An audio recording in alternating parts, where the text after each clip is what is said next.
Papua cepat kajak mereka Jokowi bilang. Jokowi kajak mereka bilang begitu. Ayo. Iya, banyak apa? Katakan cepat. Jokowi. Pak Jokowi. Bilang Pak Jokowi.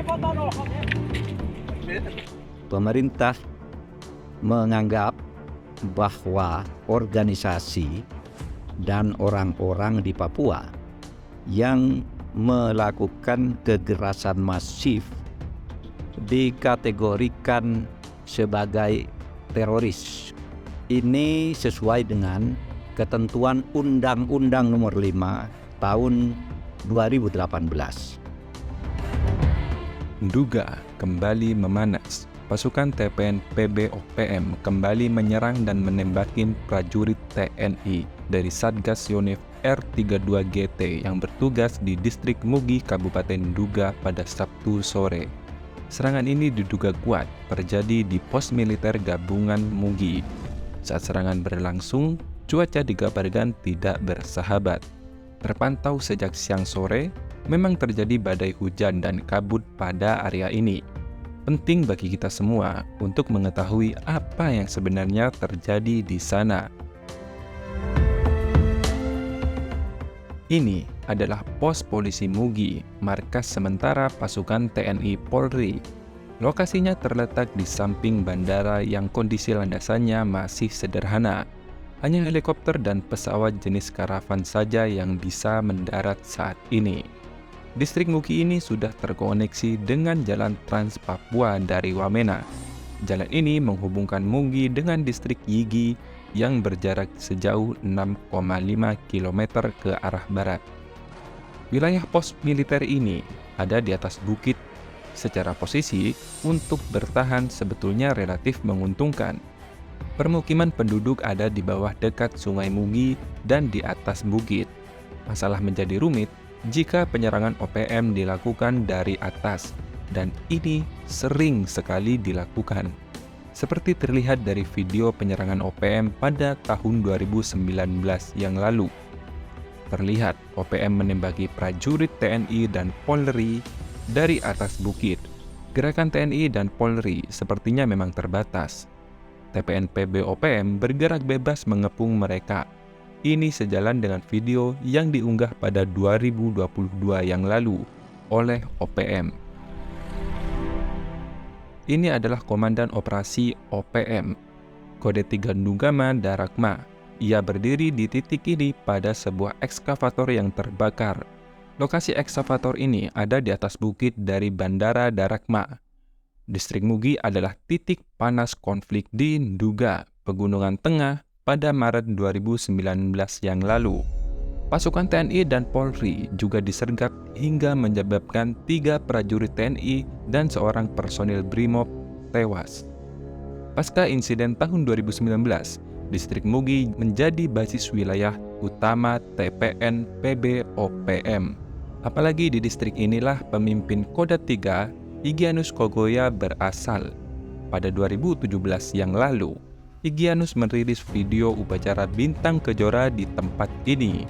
Pasukan TNI Polri kembali menguasai distrik ini dan mengaktifkan kembali pos militer di sana sejak pertengahan 2022 yang lalu. Itu ditandai dengan pengibaran bendera merah putih di sana.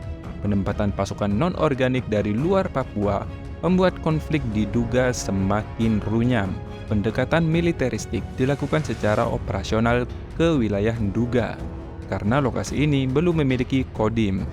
Koramil di Kenyam saja baru efektif dibentuk pada 2020 yang lalu.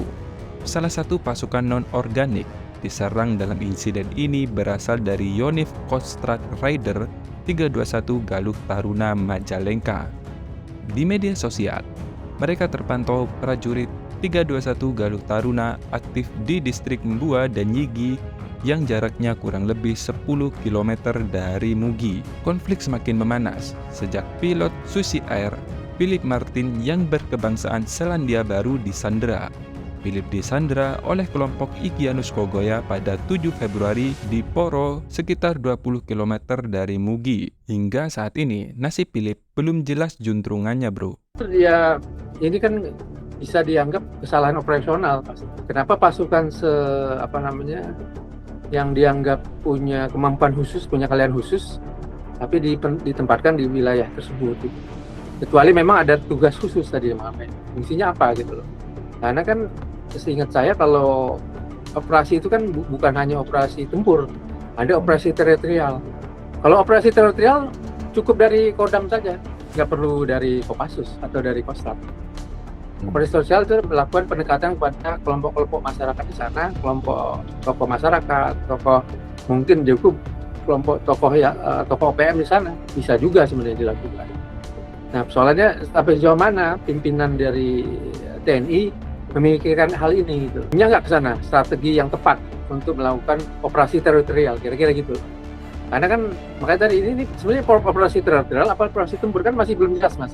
Panglima TNI turut berduka atas gugurnya prajurit terbaik TNI atas nama Pratumi Tahul Arifin yang gugur pada tanggal 15 April 2023 pukul 16.30 waktu Indonesia bagian timur.